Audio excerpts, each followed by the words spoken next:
नईम उठकर सीढ़ियों के ऊपर आ खड़ा हुआ। उसके माथे और आंखों पर रोशनी पड़ रही थी और निचला चेहरा साए में था। खून के दबाव की वजह से उसका चेहरा सुर्ख हो रहा था और उस पे गहरे इन्हमाक की लकीरें थीं।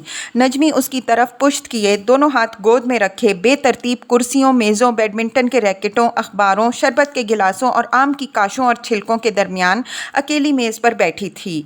उसके बड़े से सर और तंग नाजुक पुश्त में कोई हरकत ना थी। हवा थम चुकी थी और रात में गैर मामूली बेचैनी और दूर का हल्का हल्का शोर था। नईम ने सतून पर से हाथ उठाया और सीढ़ियां उतरकर आहिस्ता आहिस्ता लॉन की तरफ बढ़ा। नौकरों के झुरमट में रहने की आदी नजमी ने उसे अपने पीछे चलते हुए सुना और नज़रअंदाज कर दिया।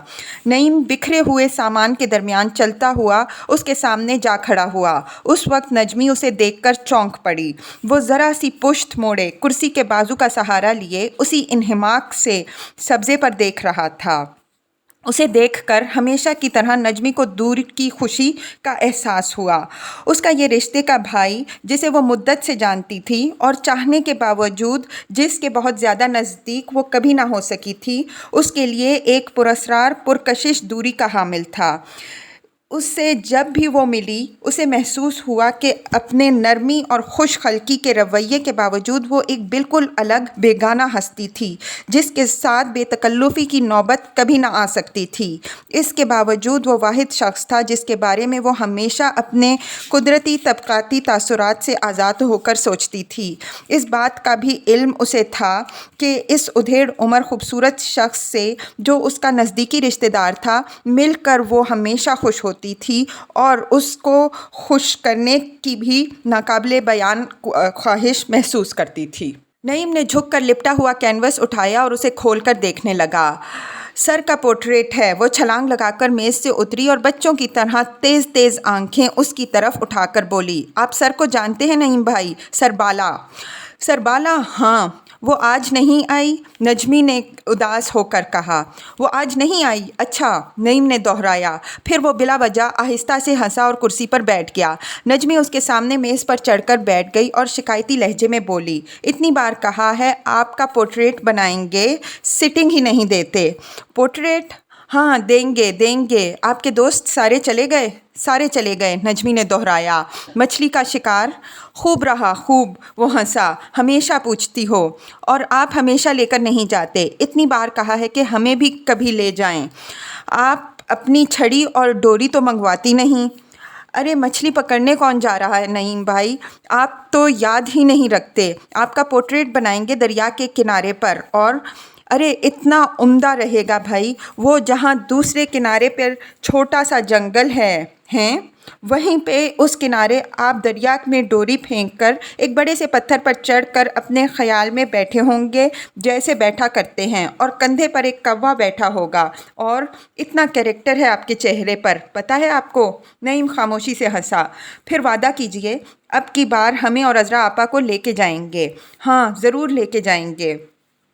उसे एक अजीब इन्हमाक से अपनी तरफ देखता हुआ पाकर नजमी घबरा कर चुप हो गई। वो इसकी अनोखी तबीयत से मरऊब भी थी और ख़ाइफ भी, लेकिन इस तरह से वो बहुत कम उसे देखा करता था। दूर की आवाज़ें उठ रही थीं और गिर रही थीं।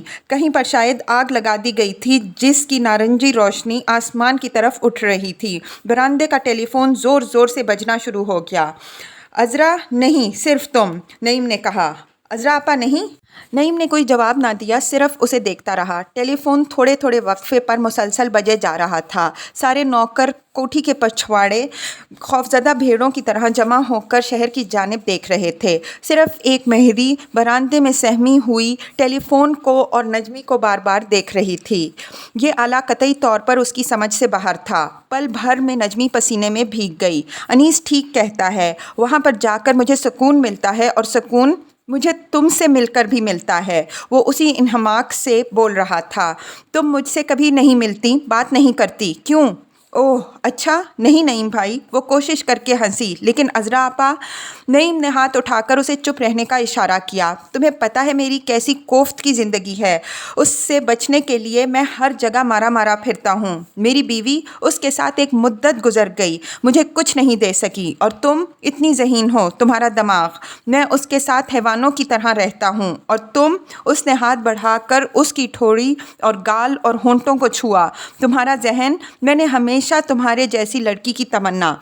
नजमी जो शशदर बैठी उसे देख रही थी, मेज़ पर से ज़रा सी उठी, फिर दोनों हाथों में मुंह छुपाकर रोने लगी। नईम हैरत अंगेज सुरअत के साथ उस बलाखेज़ तूफ़ानी जज्बे में से निकल आया। आहिस्ता आहिस्ता वो कुर्सी पर से उठ खड़ा हुआ। सदमे और दहशत के एक शफ़ाफ लम्हे ने सारे वाक़यात की नौयत उस पर अयां कर दी। उसी लम्हे में उसने फ़ैसला किया कि अब वो इस घर को हमेशा के लिए छोड़ देगा। तकरीबन भागता हुआ, मेज़ों कुर्सियों से टकराता हुआ वो अपने कमरों की तरफ बढ़ा।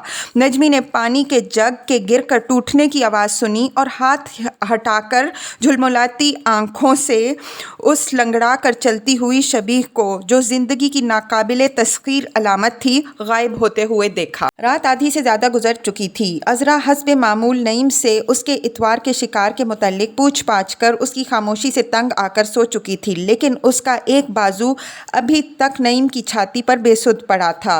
नईम बाजू सर के नीचे रखे बेख्वाब आंखों से अंधेरे में छत पर और इधर उधर देख रहा था। गर्मी और हब्स की वजह से उसका जिस्म पसीने से तर था, लेकिन उसके दिल में हर जज्बा सर्द हो चुका था और जहन खाली था। उसने कई बार चौड़े आरामदेह बिस्तर पर अपने आप को फैलाकर सोने की कोशिश की, लेकिन नाकाम रहा। खुली खिड़की में यूकलिप्टस के पत्ते स्याह पत्थरों की तरह साकिन थे और उनके पीछे मटियाला बेजान सा चांद अभी अभी ऊपर आया था। शहर की जानिब से आवाज़ें मुसलसल आ रही थीं, कभी दूर कभी नज़दीक। वो देर तक बेहिस्सो हरकत लेटा उनके ज़ेरो बम को महसूस करता रहा, हत्ता कि उसका बाजू सर के नीचे रखा रखा सो गया। कमरे में सिर्फ पंखे के चलने और अज़रा के खराटों की हल्की हल्की मानूस आवाज़ थी। रात की कमज़ोर रोशनी में उसने अपने सीने पर पड़े हुए अज़रा के हाथ को देखा, जिसकी उंगलियां नींद में आप से आप हिल रही थीं। कैसी सुकून की नींद है तुम्हारी, उसने दिल में कहा, और उसके अंदर हसद का तेज़ एहसास पैदा हुआ। लेकिन उसके दिल में अब इतना ज़ोर नहीं रहा था कि इस ताकतवर जज्बे को सहार सकता। अंधेरे में बेहिस्सो हरकत तकलीफ़ सहते हुए अब एक अजीब सर्द मोहरी उसके दिल में पैदा हुई। उसने सर मोड़ कर देखा। गोश्त पोस्त का एक ढोंग। ये क्या है? ये औरत क्या समझती है, क्या सोचती है, कितनी बेहिस और लापरवाह है। उसे मुझसे क्या गर्ज है, क्या ताल्लुक़ है? इतना फुसफुसा सा रिश्ता इतनी मुद्दत से कायम है। दफ़तन उसने इस औरत से, जो रबा सदी से उसकी बीवी थी, शदीद बेजारी और लाताल्लुकी महसूस की। उसके बाजू को झटके से हटाकर वो उठा और खिड़की में जाकर खड़ा हुआ। चांद ऊपर आ गया था और रात में जान पड़ रही थी। आग की रोशनी अब सारे आसमान में फैल चुकी थी और दूर से मौसीकी की आवाज़ें कभी मध्यम कभी तेज़ आ रही थीं। अज़रा की आंख खुली और अपने आप को अकेला पाकर उठ बैठी। फिर आंखें मलकर उसने चारों तरफ देखा और नईम के पास जा खड़ी हुई। नईम, उसने सहम कर कहा, शहर में शायद फसाद हो गया, गेट पर चौकीदार। नईम ने उसकी तरफ देखा और देखता रहा, फिर यकसा सपाट आवाज़ में बोला, निकल जाओ यहाँ से। अज़रा की आंखों के आगे से अंधेरे का एक रेला तेज़ी से गुजर गया। एक लम्हे के लिए उसकी पुरानी खूह बेदार हुई, लेकिन अब उम्र का जोर टूट चुका था। वो चकरा कर स्टूल पर बैठ गई। नईम ने पलंग पर से ड्रेसिंग गाउन उठाया और उसे पहनता हुआ बाहर निकल गया। गेट पर चौकीदारों ने उसे बाहर निकलते हुए हैरत से देखा। सड़क लंबी और सुनसान थी और बिजली के खंभों पर रोशनियाँ सुस्ती और यकसानियत से जल रही थीं। जब कभी वो खंभे के नीचे से गुजरता तो दो चार बरसाती पतंगे उसके बालों पर गिरते या किसी कोठी का कुत्ता उस पर भौंकता। उसके अलावा इसे अपनी तन्हा मुसाफरत में कोई ना मिला। वो तेज़ तेज़ कदमों से चलता गया, हत्ता कि सड़क दाहिनी तरफ मुड़कर शहर की हदूद में दाखिल हो गई। वो एक बाज़ार में से गुज़र रहा था जहां अंधेरा था और तमाम दुकानें बंद थीं। दुकानों के तख्तों पर जगह जगह चारपाइयाँ बिछी थीं, जिन पर से सोते हुए लोग उठकर जाने कहाँ जा चुके थे। कई एक चारपाइयों पर आवारा कुत्ते चढ़कर बैठे ऊँघ سونگھ رہے تھے یا مکروہ آوازوں میں رو رہے تھے۔ پھر ایک چھوٹی سی گلی آئی جسے پار کرنے پر دوسرا بازار شروع ہوا جس میں بجلی کے کھمبوں پر روشنیاں تھیں اور پتنگے تھے۔ چارپائیاں اسی طرح خالی پڑی تھیں اور کتے اسے دیکھ کر زور زور سے بھونکنے لگے تھے۔ یہ بازار بہت گندا تھا اور کھانے پینے کی اشیاء بکھری پڑی تھیں۔ بازار کے وسط میں نعیم کا پاؤں کسی پھل کے چھلکے پر سے پھسلا اور وہ پیٹھ کے بل زمین پر آ رہا۔ اس نے اٹھ کر ایک سلیپر جو اتر گیا تھا پہنا اور پھر چل پڑا۔ اس کے بعد ایک اور قسم کا بازار آیا جس میں آم اور خربوزوں کے چھلکوں اور کتوں سے بچتا بچاتا وہ گزرتا رہا۔ کتے آوارہ اور کاہل تھے اور صرف بھونکنے یا رونے پر مصر تھے۔ کتے کا ایک پلہ سامنے سے گزرتا ہوا اس کی ٹانگوں میں الجھ گیا اور وہ گرتے گرتے بچا۔ پلے نے چیخ چیخ کر آسمان سر پر اٹھا لیا، لیکن اس کی ماں جو ایک خالی چارپائی پر نیم دراز تھی کنات سے پڑی روتی رہی۔ اسی طرح اس نے کئی اندھیری اور نیم اندھیری بدبودار گلیاں پار کیں۔ کوئی انسان اس کو نظر نہ آیا، صرف ملی جلی آوازوں کا شور اور آگ کی لہک قریب آتی گئی۔ آخری گلی میں اتنا شور تھا کہ اس نے محسوس کیا جیسے وہ اس کے درمیان کھڑا ہے۔ گلی سنسان تھی اور وہ اکیلا وہاں کھڑا تھا۔ دونوں جانب اونچے اونچے مکان اندھیرے اور پتھریلی بے حسی کے ساتھ کھڑے تھے اور ان کے دروازے اور کھڑکیاں مضبوطی سے بند تھے۔ چلتے چلتے نعیم کا پاؤں پھسل کر گلی کے درمیان بہتی ہوئی نالی میں جا پڑا اور گندے پانی کے چھینٹے اڑ کر اس کے پاجامے پر پھیل گئے۔ اس نے جھک کر سلیپر نالی سے نکالا اور اسے پہنتے ہوئے ایک لمحے کو اس نے اس جگہ پر اپنے آپ کو بے حد اجنبی اور تنہا اور مضحکہ خیز محسوس کیا۔ لیکن جلتی ہوئی لکڑی کی بو اب اس کی ناک میں داخل ہو رہی تھی اور دھواں گلی میں پھیل رہا تھا۔ گلی کا موڑ مڑنے پر اچانک وہ اس ساری تھڑپڑاہٹ کے درمیان پہنچ گیا۔ یہ ایک کھلا سا احاطہ تھا جیسا کہ پرانے محلوں میں کہیں نہ کہیں ضرور ہوتا ہے۔ نعیم کے عین سامنے 3-4 اونچے اونچے مکان دھڑا دھڑ جل رہے تھے۔ ہوا کی کمی کی وجہ سے دھواں وہیں پر بھر گیا تھا اور چاروں طرف لوگ جو تماشا دیکھنے کے لیے اپنے اپنے مکانوں کے دروازوں پر اکٹھے ہو گئے تھے آنسو بھری آنکھوں کو بار بار پونچھ رہے تھے اور ناک صاف کر رہے تھے۔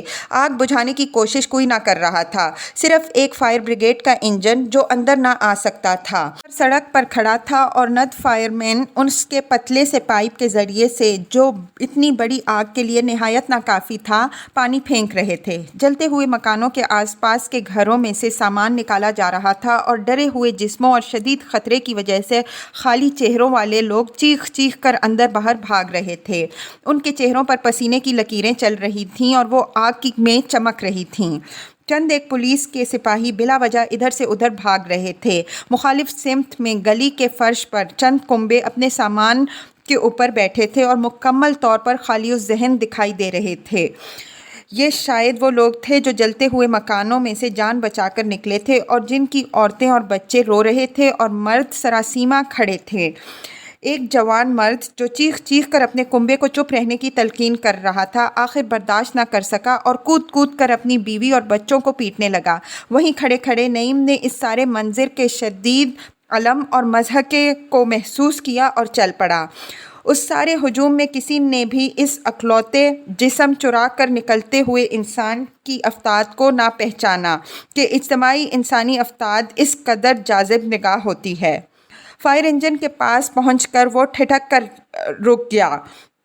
بلوائیوں کا ایک گروہ ایک اندھیری گلی میں سے نمودار ہو کر آنن فانن دوسری اندھیری گلی میں غائب ہو گیا۔ انہوں نے لنگوٹ اور منڈاسے باندھ رکھے تھے اور پسینے میں نہائے ہوئے سیاہ جسم آگ کی روشنی میں چمک رہے تھے۔ چند پولیس کے سپاہی ان کا تعاقب کر رہے تھے۔ ایک ثانیہ، لیکن اس ایک ثانیے میں نعیم نے اس گروہ میں ایک بے حد مانوس اور عزیز چہرہ پہچان لیا۔ بلوائیوں کے اس گروہ میں ہونے کے باوجود وہ چہرہ نعیم کے لیے محض ایک ڈر کر بھاگتے ہوئے بچے کا تھا۔ اس کے سرد مہر دل میں اس کے لیے ایسی گھمبیر محبت کی لہر اٹھی جو باپ کے دل میں گمشدہ بچے کے لیے پیدا ہوتی ہے، اور پہلی دفعہ اس نے اس سارے منظر میں اپنے آپ کو جذباتی طور پر شریک محسوس کیا۔ وہ یہاں ہے، اس نے اپنے آپ سے کہا۔ وہ سڑک پار کر رہا تھا جب ایک سپاہی نے بازو پکڑ کر اسے روکا۔ کون ہو تم؟ پھر بازو کی غیر معمولی سختی کو محسوس کر کے اس نے ہاتھ کھینچ لیا۔ یہ کیا ہے؟ नईम ने जल्दी जल्दी आस्तीन चढ़ाकर नंगा बाजू आगे बढ़ा दिया। सिपाही ने टॉर्च की रोशनी में हैरत से उसे अपने डंडे की मदद से ठोंक बजा कर देखा। फिर उसके लबों पर एक नफरत अंगेज तमस्खर की मुस्कुराहट नमूदार हुई। कौन हो तुम? मैं? तो क्या मैं? सिपाही ने कड़क कर कहा। नईम अहमद खान, कहाँ जा रहे हो? मैं? कहीं नहीं। मैं हरामजादा, बैठ जाओ वहाँ पर। नईम सड़क के किनारे एक दुकान के तख्ते पर बैठ गया। सिपाही इधर उधर घूमकर अंधेरी गलियों में झांकता रहा। फिर एक गली में से दो और सिपाही नमूदार हुए। तीनों ने जल्द जल्द आपस में बातें की और उसी गली में गायब हो गए। थोड़ी देर तक इंतज़ार करने के बाद नईम उठकर चल पड़ा। कई सुनसान बाजार और गलियां अबूर करने के बाद वो एक खुली सड़क पर निकल आया। ये सड़क क्वींस रोड की तरह सीधी और खाली थी और दोनों तरफ रोशनियां उकताहट के साथ जल रही थीं। इस सड़क पर फिर पतंगे उसके बालों में गिरने लगे और इक्का दुक्का रखवाला कुत्ते उस पर भौंकना शुरू हो गए। थोड़ी दूर जाकर वो कोठी में दाखिल हुआ। पोर्च में एक मध्यम सी बत्ती जल रही थी। आसपास कोई कुत्ता या चौकीदार ना था। उसी उजलत से बरामदे में चढ़कर उसने घंटी बजाई। एक बार, दो बार, तीन बार। जिंदगी के कोई आसार ना पाकर उसने घंटी के बटन पर उंगली रखी और 1 मिनट तक उसे दबाए रखा। एक बूढ़ा मुलाजिम कोठी के पीछे से नमूदार हुआ। कुछ देर तक वो हैरत से मुंह खोले नईम को देखता रहा, फिर उल्टे पांव भागता हुआ गायब हो गया। रोशन महल के नईम मियाँ, उसने फूले हुए सांस से एक मामा को इत्तला दी। थोड़ी देर के बाद अंदर बत्ती जली और अनीस ने दरवाज़ा खोला। नईम? उसने सर से लेकर पाँव तक 2-3 बार उसे देखा, फिर बाजू से पकड़कर अंदर खींच लिया। कहाँ से आ रहे हो? घर से। बाजू से पकड़े पकड़े रास्ते के कमरों की बत्तियां जलाता हुआ वो उसे अपनी स्टडी में ले गया। क्या बात है? कुछ नहीं, नईम ने मामूली लहजे में कहा। चंद लम्हे उसे गौर से देखते रहने के बाद अनीस गाल फुलाकर झुलझुलाहट और तन से हंसा। 3 बजे हैं। जवाब का इंतज़ार किए बगैर उसने मामा को चिलमची में गर्म पानी लाने का हुक्म दिया। थोड़ी देर में वो पानी लेकर आ गई और उसके पाँव धोने लगी। उस वक्त नईम ने देखा कि उसके पाँव में सिर्फ एक स्लीपर था। इतनी देर में अनीस ने एक साफ़ पजामा और स्लीपर लाकर रख दिए। जब मामा चली गई तो नईम तौलिए से पाँव खुश्क करने लगा। शहर में फसाद हो रहा है, अनीस ने कहा। हाँ, नईम ने जवाब दिया। फिर अनीस को अपनी तरफ देखते हुए पाकर वो झेंप कर हंसा। नींद नहीं आ रही थी, मैं यहाँ चला आया। शुक्रिया। चाय पियोगे? नहीं अनीस, नईम ने कहा, मुझे बिल्कुल नींद नहीं आ रही थी। तो नींद आवर दवा खा ली होती। ओ नहीं अनीस, तुम नहीं समझते। उसने कुर्सी की पुश्त पर सर रखकर आंखें बंद कर ली। कई लम्हे तक वो उसी तरह पड़ा, तेज़ तेज़ सांस लेता रहा। फिर सांस हल्का होता होता बिल्कुल गायब हो गया। दफतन अनीस को एक अजीब सी बेचैनी ने घेर लिया। नईम की आंखें अंदर दस गई थीं और उसके माथे पर चंद पतंगे आराम से चल रहे थे। उसके बड़े से बेरंग और थके हुए चेहरे को देखकर अनीस ने महसूस किया कि ये एक मरे हुए आदमी का चेहरा है। उसने इसके कदीम अंदरूनी दुख को साफ तौर पर उसके बेहिस चेहरे पर देखा और उसे ख्याल हुआ कि ये सदियों का तन्हा मुसीबत ज़दा इंसान आज उसके घर में आकर मर गया है। वो घबरा कर जल्द जल्द फसाद के बारे में बातें करने लगा। नईम ने आंखें खोली और आगे झुककर बैठ गया। नहीं अनीस, मैं तकलीफ़ में हूँ, मेरी बात सुनो। मैं उस लड़की के साथ सोया और फिर उसे छोड़कर चला आया। तवील अरसा गुज़र गया है। वो आज भी मेरे दिल पर है। आज भी? कौन? कब? एक लड़की थी बहुत पहले। कौन सी ऐसी बात है? कुछ देर के बाद अनीस ने कहा, उम्र में कई बार इंसान को मोहब्बत हो जाती है। क्या तुम समझते हो कि चंद मजहबी रसूम? नहीं, ये बात नहीं है। मोहब्बत में सब कुछ आ जाता है, रसूम और रिवाज और सब। मैं उन बातों में यकीन नहीं रखता। लेकिन मोहब्बत कहाँ थी? मैं मोहब्बत के बगैर उसके साथ सोया था, हैवानियत की खातिर, अपनी बदबख्ती और अफ्ताद का बदला लेने की खातिर। कमज़ोर और मासूम लड़की, मैंने उसे तबाह कर दिया मोहब्बत के बगैर, और उसके बाद से वो मेरे दिल पर है। मैं किसी भी औरत से मोहब्बत नहीं कर सकता, अपनी बीवी से भी नहीं। इतनी मुद्दत हुई मैं कभी दिल में अमन लेकर उसके साथ नहीं सो सका। ये सब उसी वक्त की वजह से है। वो हमेशा मेरे दिल पर सवार रही और मेरे दिल पर वो भी सवार रहा। नईम ने सुस्ती से आंखें उठाकर अनीस की तरफ देखा। वो शख्स जिसे मैंने कत्ल किया। कत्ल? नहीं, मैंने उसे कोई ज़र्ब नहीं लगाई, सिर्फ मैंने उसे قتل کر دیا۔ میدان جنگ میں وہ ایک بہادر اور خوشبخت شخص تھا۔ اس کے اپنے بیوی بچوں کی باتیں تھیں اور میں نے اپنی بدبختی میں خواہش کی کہ وہ مارا جائے۔ میں بارود لا رہا تھا کہ میں نے انہیں دیکھا۔ بندوقیں سیدھی کیے ان کی سیاہ لمبی قطار بڑھتی آ رہی تھی۔ خندق میں سے اس نے پوچھا، نعیم تم زخمی ہو؟ میں نے جواب نہ دیا۔ وہ دلیر آدمی تھا، مجھے بچانے کے لیے باہر نکل آیا اور انہوں نے اسے چھلنی کر دیا۔ میں وہاں سے بھاگ آیا۔ وہ دیر تک رکا رہا لیکن اس کا ڈھلکی ہوئی مونچھوں والا زرد چہرہ چاند کی روشنی میں ابھی تک وہیں پڑا ہے۔ وہ کبھی میرے سامنے سے نہیں ہٹا، کبھی نہیں۔ اس کے بعد ایک مدت گزر گئی، میں کسی شخص سے قدرتی تعلقات قائم نہیں کر سکا، کوئی دوست نہیں بنا سکا۔ میں ہمیشہ لوگوں کی موجودگی میں بے چینی محسوس کرتا رہا، کبھی کسی پر اعتماد نہیں کر سکا۔ بتاؤ انیس، میں کب تک زندگی کے جرائم کو ساتھ لیے پھرتا رہوں گا، یا میں محض تمہارے سامنے ان کا اعتراف کر کے سرخ رو ہو سکتا ہوں؟ بتاؤ۔ انیس خاموش بیٹھا اسے دیکھتا رہا۔ پہلی دفعہ وہ اس شخص کے لیے گہری ہمدردی اور رنج محسوس کر رہا تھا۔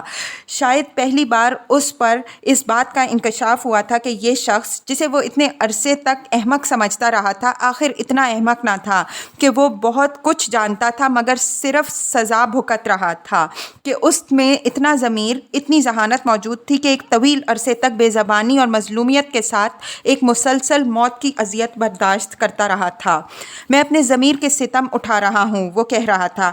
میں اسے ختم نہیں کر سکا۔ میں کیا کر سکتا ہوں؟ تم قابل رشک ہو، تم نے اسے ختم کر دیا، مگر کیسے خدا را بتاؤ۔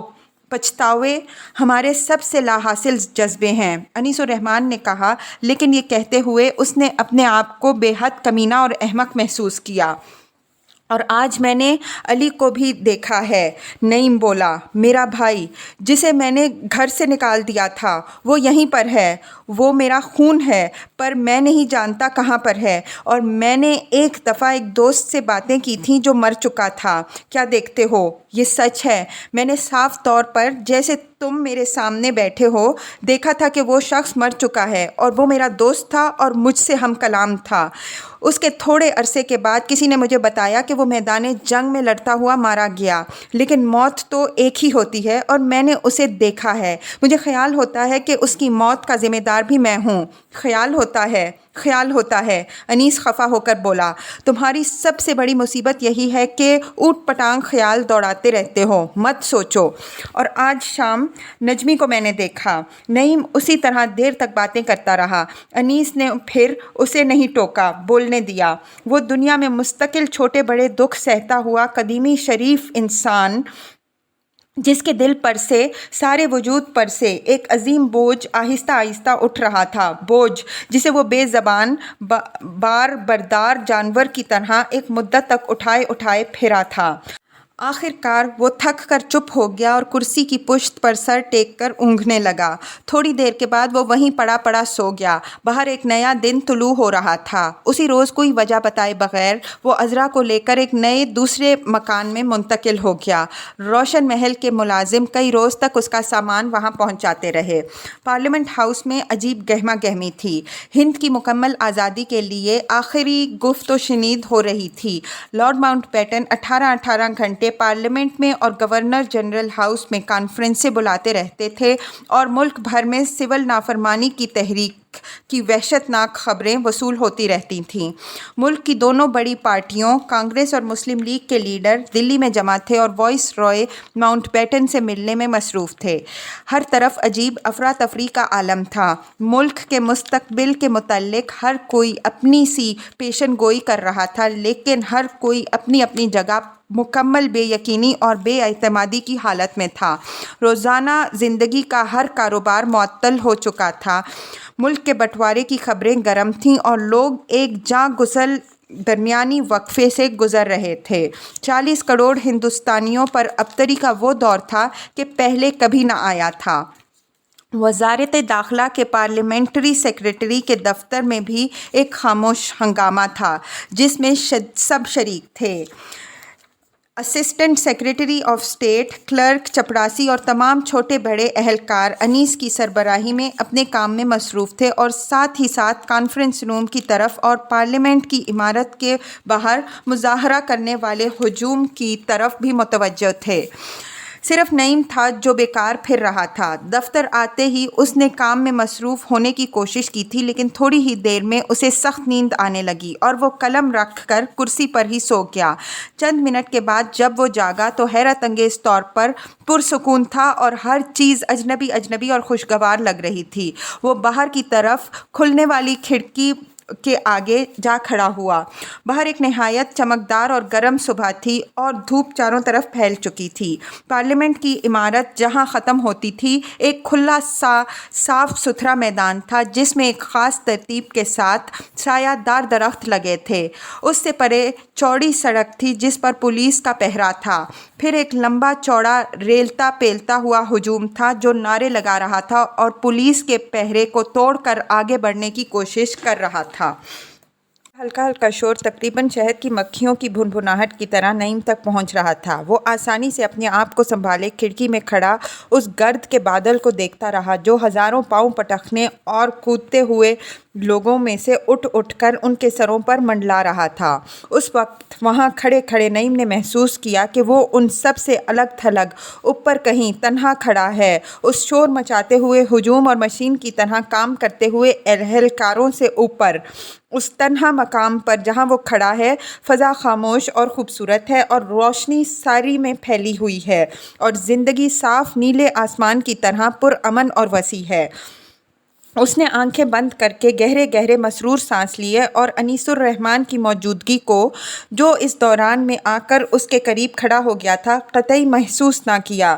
جب اس نے آنکھیں کھولیں تو انیس باہر دیکھتا ہوا بڑبڑا رہا تھا، غول غول شور مچاتے ہوئے، اچھلتے کودتے دھکیلتے ہوئے، بے ترتیب اور غلیظ۔ ایک طنزیہ مسکراہٹ اس کے ہونٹوں پر نمودار ہوئی، سوروں کے گلے کی طرح۔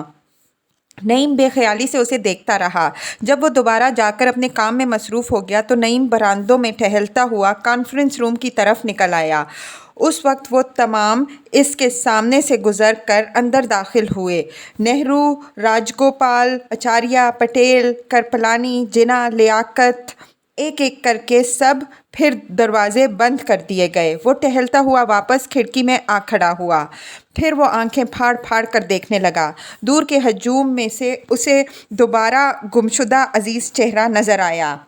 علی، علی، گرم دھات کی طرح پگھل کر اس نے دہرایا اور آپ سے آپ اس کا تندرست بازو اس کی سمت میں اٹھا۔ وہ پسینے اور گرد میں اٹا ہوا بازو بلند کر کے اچھلتا ہوا سیاہ محبوب جسم ہجوم میں غائب ہو چکا تھا۔ نعیم کا بازو آپ سے آپ نیچے گر گیا اور حیران پریشان نگاہیں ہزاروں انسانی سروں اور بازوؤں کے اوپر بھٹکنے لگیں۔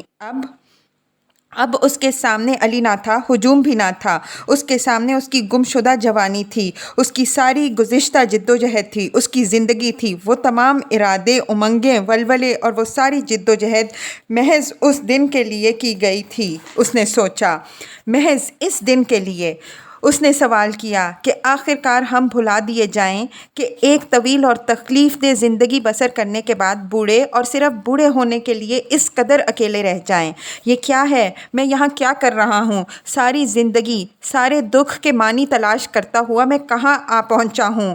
اپنی ساری جد و جہد کا جواز ڈھونڈنے میں کہاں آیا ہوں؟ آخر کہاں؟ محض یہاں۔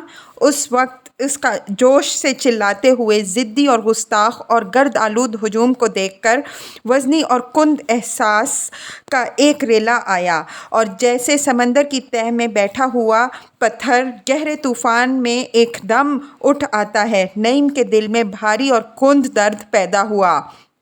بچھڑ جانے کا، پیچھے رہ جانے کا، بھٹک جانے کا، ضائع ہو جانے کا۔ چند منٹ کے لیے وہ بالکل خالی ذہن ہو گیا۔ پھر اس خلا میں اس کا موجودہ دکھ ابھرا۔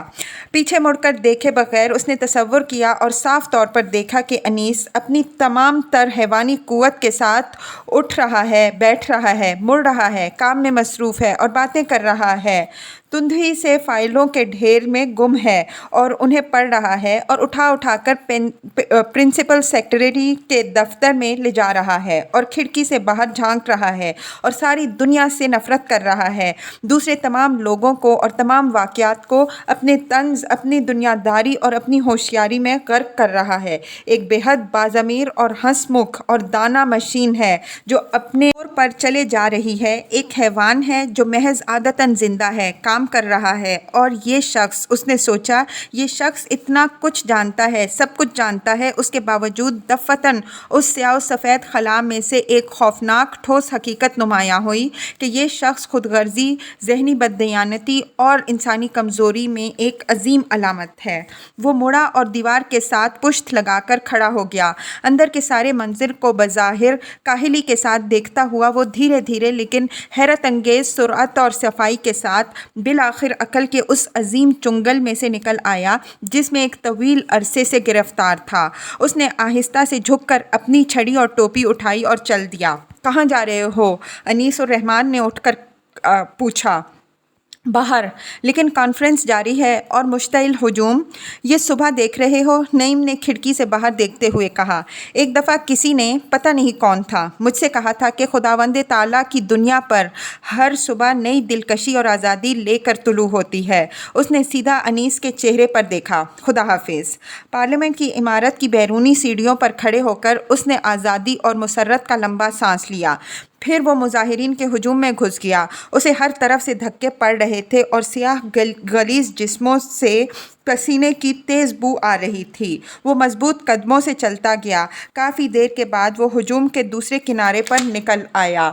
इनकलाब जिंदाबाद, कई हज़ार लोग चिल्लाए। वो मुड़ कर खड़ा हो गया। मुख्तलिफ़ किस्म के नारों का शोर उसके कानों में आ रहा था। इनकलाब जिंदाबाद, अखंड हिंदुस्तान जिंदाबाद, हुकूमत बरतानिया मुर्दाबाद, पाकिस्तान जिंदाबाद, सिविल नाफरमानी, आज़ादी आज़ादी। उसने अपनी टोपी उतारी, उसे छड़ी की नोक पर चढ़ाकर बुलंद किया और पूरी ताकत से चीखा, आज़ादी जिंदाबाद। उसकी आवाज़ एक छोटे से दायरे में घुट कर रह गई। चंद लोगों ने मुड़कर उसकी तरफ देखा, लेकिन वो भी उसकी आज़ादी के मानी से बेखबर रहे। आप से आप मुस्कुराता हुआ वो मुख्तलिफ सड़कों पर चलता रहा। फिर एक जगह दूर से रोशन महल की इमारत नज़र पड़ने पर रुक गया। नजमी, आज मैंने रिहाई पा ली है उस शय से जिसने मुझे तुम्हारा घर छोड़ने पर मजबूर किया था। तुम्हें पता चलता तो ज़रूर खुश होती, तुम मेरी बेटी हो, उसने ज़ेरे लब कहा। फिर अपने घर की तरफ मुड़ गया। चंद रोज़ के बाद फसादात ज़ोर पकड़ गए और लोग शहर छोड़ने लगे। रेलगाड़ियाँ कम पड़ गईं तो जान बचाकर भागने वालों के काफ़िले पैदल चल पड़े। मुल्क के तमाम हिस्सों से फसादात और लोगों के भागने की खबरें मौसूल हो रही थीं।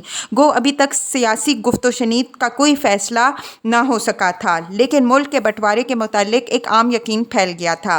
वो जिसे अब तक मुल्क की आम आबादी ने महज ख्याल आराई समझ रखा था, हकीकत बनती हुई नज़र आई तो लोग दफ़तन खाली ज़हन हो गए। फसादात की हैवानियत सर पर सवार हुई तो बिल्कुल बौखला गए और घर बार छोड़ छाड़ मंजिल का तयन किए बगैर भाग उठे।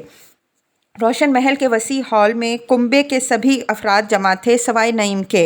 अज़रा जो अभी अभी आई थी बज़ाहिर सुकून के साथ सोफ़े पर बैठी थी। उसके साथ लगी जर्द रू नजमी सहमी हुई सीधी बैठी थी। आगे दो कुर्सियों पर परवेज़ की बीवी और लड़का आमने सामने बैठे थे। दूसरे बड़े सोफ़े में रोशन आगा और उनकी बीवी धंसे हुए थे। सिर्फ परवेज़ हाथ पुश्त पर बांधे सर झुकाए कमरे में चक्कर लगा रहा था। कमरे की फ़ज़ा पर अजीब घुटन और उदासी तारी थी। बाहर बारिश हो रही थी। परवेज़ 2 घंटे से मुतवातिर बोल कर अब खामोश हो चुका था। सुबह से वो रोशन आगा को सबके साथ पाकिस्तान जाने पर मजबूर कर रहा था। उसने दिल्ली से लाहौर जाने वाले हवाई जहाज़ पर सबकी सीटें बुक कराई थीं और सामान रोशन आगा को खबर किए बगैर बांध चुका था। ये मेरा घर है, उसकी बुनियाद मेरे बुज़ुर्गों ने रखी थी और यहीं हम सब पैदा हुए। कोई क्या कहेगा? वो सारा वक्त सिर्फ यही कहते रहे और परवेज़ के और दूसरे घर वालों के तमाम दलाइल बेकार साबित हुए। अब सब बेकार है। कभी कभी परवेज़ नाउमीदी के आलम में चिल्ला उठता, रोशनपुर यहाँ बैठ कर आप कहते हैं, आपका ख्याल है कि रोशनपुर के लोग अभी तक आपके वफादार हैं? आज आप रोशनपुर में दाखिल नहीं हो सकते। उन्होंने मुंशी को और हमारे सब कारिंदों को कत्ल कर दिया है। आज हमें वहाँ कोई नहीं जानता। पागलपन की बातें ना करो, वो जवाब देते। आखिर परवेज़ जेबों में हाथ डालकर टांगे फैलाकर उनके दरमियान आ खड़ा हुआ। तो फिर हम सब जा रहे हैं, उसने धीमे और कतई लहजे में कहा। रोशन आगा ने अपनी बीवी की तरफ देखा जो नज़रें चुराए खामोश बैठी थीं।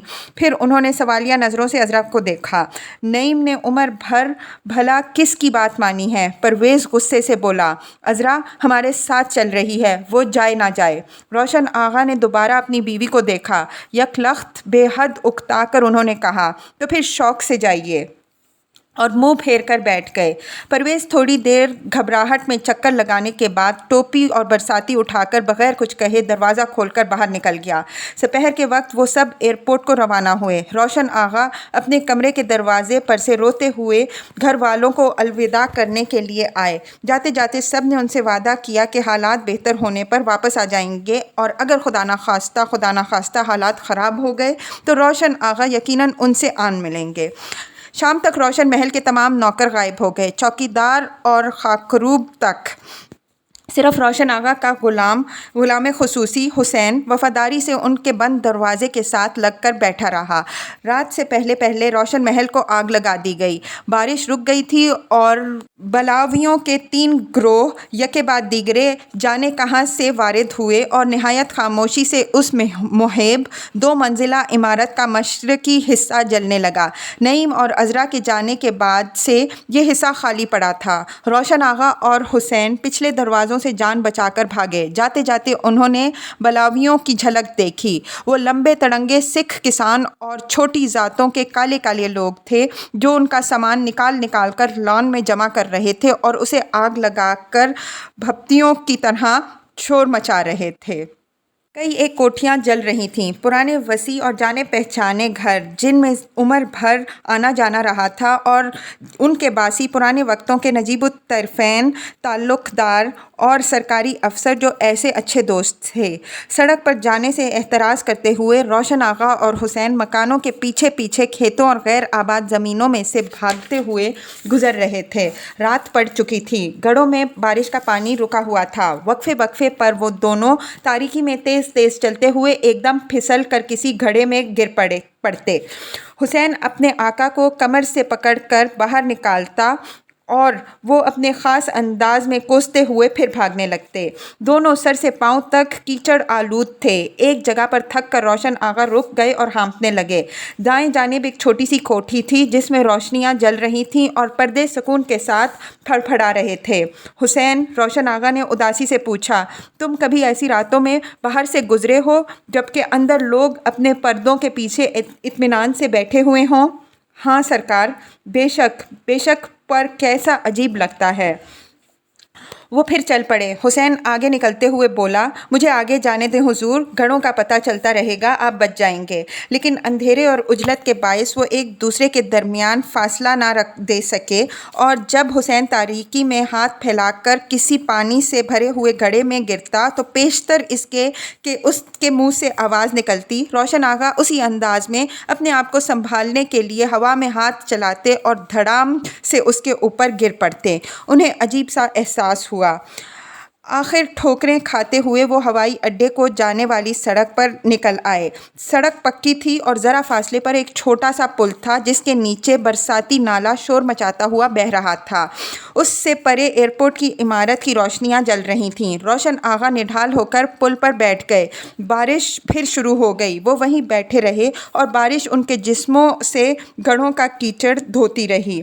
हुसैन, हम इतने अच्छे दोस्त हो सकते थे, अचानक रोशन आगा ने कहा। मैं आपका खादिम सरकार। ये सब बेकार, उन्होंने हाथ की हल्की सी जुम्बिश से कहा। कोई कुछ भी नहीं है। آج جہاں پر تم ہو وہیں پر میں ہوں. تم نے دیکھا یہ زندگی کی آخری سطح ہے، آخری اور یقینی. پھر ان کی نظر اندھیرے میں چمکتی ہوئی کلائی کی گھڑی پر پڑی. 9 بجے تھے. جہاز چھوٹنے میں ابھی 2 گھنٹے ہیں. لیکن انہوں نے سوچا وہ کچھ دیر ابھی اور سستا سکتے ہیں اور زندگی کے اس مضحک پر غور کر سکتے ہیں. اور یہ بارش کتنی سکون بخش ہے. گو ایئرپورٹ پہنچتے ہی انہیں پرویز سے لے کر خشک کپڑے پہن لینے چاہیے.